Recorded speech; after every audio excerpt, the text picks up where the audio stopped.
नमस्कार दोस्तों, आज फिर से मैं हाजिर हूँ एक नई कविता के साथ जिसका शीर्षक है हमारी माँ। हमारी माँ मॉडर्न थी, उनकी सोच निराली थी। अपने समय में मिशनरी स्कूल की छात्रा थी।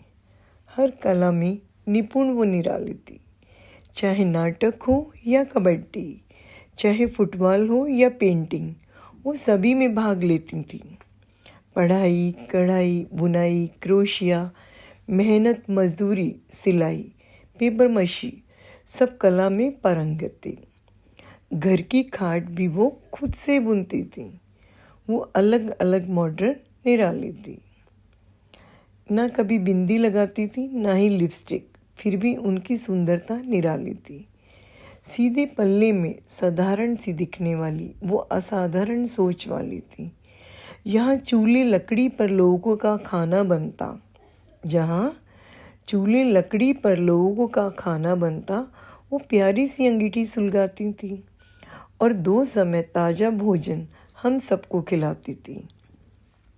जहाँ एक पीतल का हल्का सा स्टोव लोग रखते थे, वहाँ वो 2 चूल्हे वाला लोहे का मजबूत स्टोव रखती थी।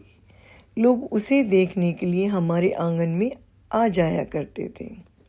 ये तो मात्र शुरुआत थी।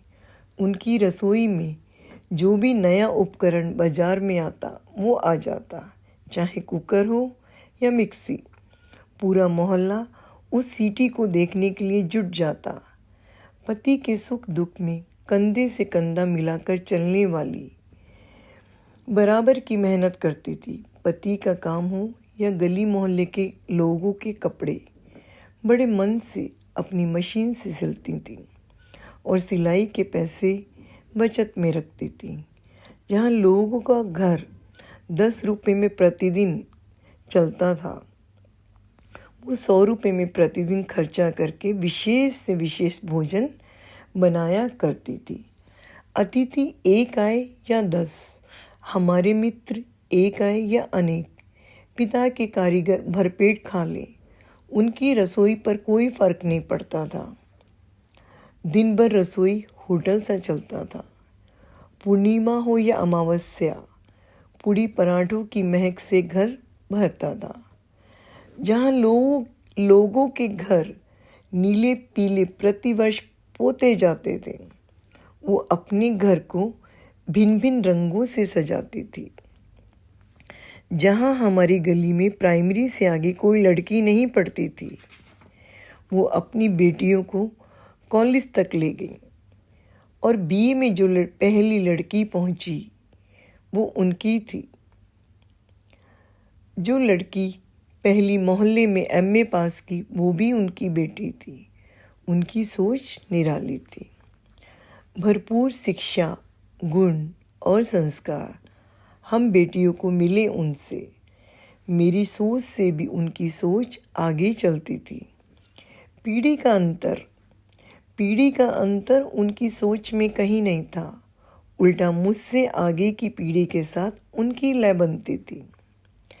यहाँ बहुओं को घूंघट में आज भी रखा जाता है, वहाँ वो अपनी बहुओं से घूंघट नहीं कराती थी।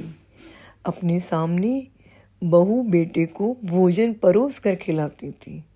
ऐसी मॉडर्न दिल वाली माँ निराली थी। बस एक कमी उनकी सब पर पड़ गई भारी। पुत्र मोह में बंदी अपने बड़े पुत्र को संस्कार देने में असक्षम रही। यही भूल भारी थी। वो नानी होकर नानी नहीं थी, वो दादी होकर दादी नहीं थी, सिर्फ अम्मा ही थी हम सब की। उनकी सोच निराली थी। मौत से भी नहीं घबराई वो, अस्पताल के डॉक्टर के बताने पर कि शायद कल आप ना रहो, तब भी हिम्मत से बहुत से उपदेश और जानकारी दे डाली थी। 83 वर्ष में भी कई ऑपरेशन झेल गई। हमारी माँ हिम्मत वाली थी। हमारी माँ बहुत प्यारी थी। प्रणाम माँ।